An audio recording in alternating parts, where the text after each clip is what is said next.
thinking about things that I shouldn't be thinking about and remembering things that I shouldn't be remembering. But I do. I remember laying in a hospital bed with the lights all dim, like I was a patient that was dying.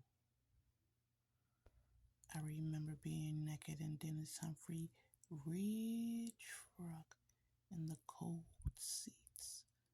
I remember how it smelled. I remember my nose all snottery and spit coming out my mouth because I was crying and begging people, why are you doing this to me? I didn't bother you.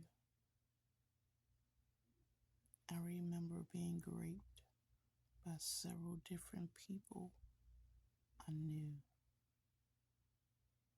I remember being drugged, waterboarded, interrogated. I remember being drugged with a mask over my face. I remember them flushing me out because they OD'd me with Dow, soap tainted water. I remember trying to stop people from raping me, and I remember people spitting on me. I remember Donald Crow and Edward Swan, MD, and Dennis Humphrey. I remember a lot of you. Anthony Sweeney. I remember a couple of females in there as well. And I kept asking why. I remember the interrogation of the screaming about the DE informant. I remember what you did to me, John Falk, made those faces in front of me. And I just looked at you because the camera was looking at you. It only saw the back of my head. Same with you, Samson Oleton, with your mask, looking like an anesthesiologist.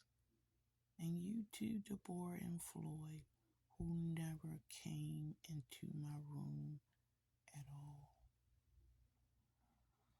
I remember you, Edward Swanton, with a gown on, and then realizing you were naked underneath in the smell of you.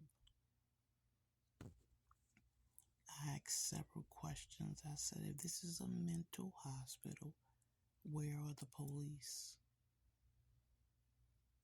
This is like 15, 20 firefighters. What are they going to do if I'm supposed to be a combatant patient? They were all black men.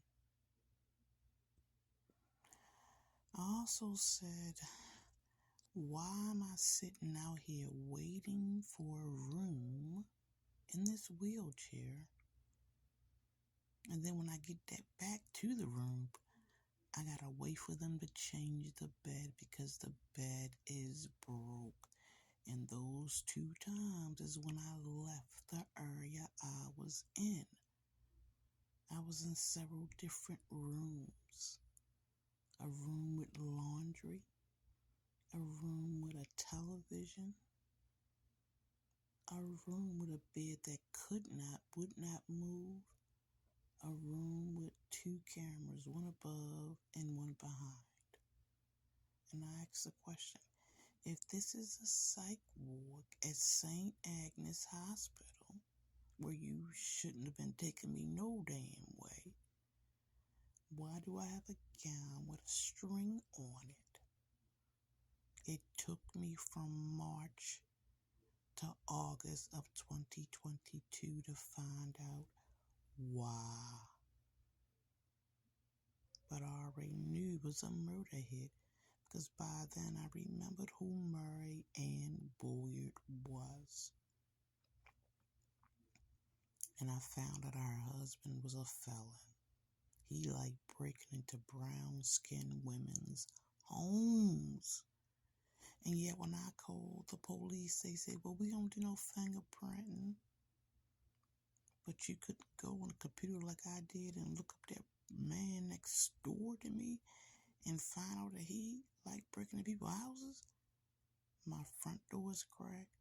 All three of my front windows are cracked. My back 3 windows are cracked. And my back door is cracked. And he is at my front door saying he lost his screwdriver in my yard. And my fence fell. I had a wooden fence and he had a short metal one. They weren't touching. So what was he doing when my fence fell? But them cops said no fingerprinting. And they even asked me why did I call them. And my stupid ass said, 'cause y'all the police. And then I tried to call the U.S. Marshals. I am still a federal juror. To get some information of what I can do about being harassed by the previous gang, the present gang, and juror members of that trial. Maryland government shut me down. I never got any responses, not even, we'll get back to you, emails or phone calls and voicemails. Not from the DOJ, the DOD, the PPE, and the poo. Nope.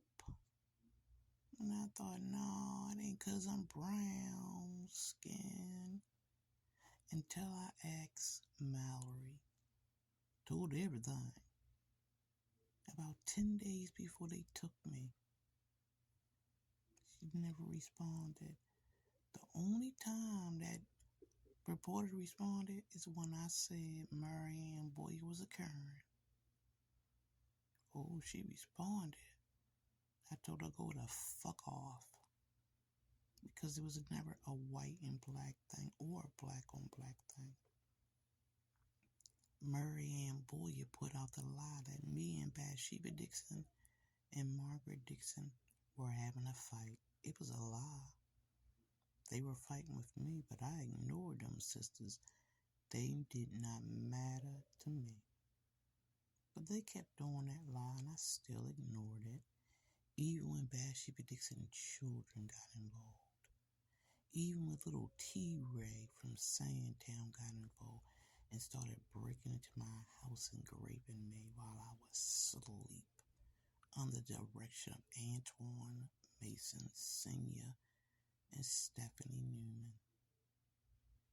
Just imagine knowing those things and remembering those things. Who you gonna tell? Nobody. Do you know why? 'Cause it's been over a year. And you slowly started remembering things. And since you don't know when they happened, you can't give them a time or place. You can just give them the nouns, people, place, and motherfucking things. But I told myself, because I knew it was a murder hit from Marianne Boyer and that gang. If I survive, I'm gonna come back and tell everything, nigga. You called me a snitch. Then I'm gonna be the best one I could possibly be before I die. That's stand up for me. And this is like icing on the cake. I'm fucking a homeless nigga. My family wouldn't touch this with a 20-foot pole. It's like the story of my life. Oh, it is.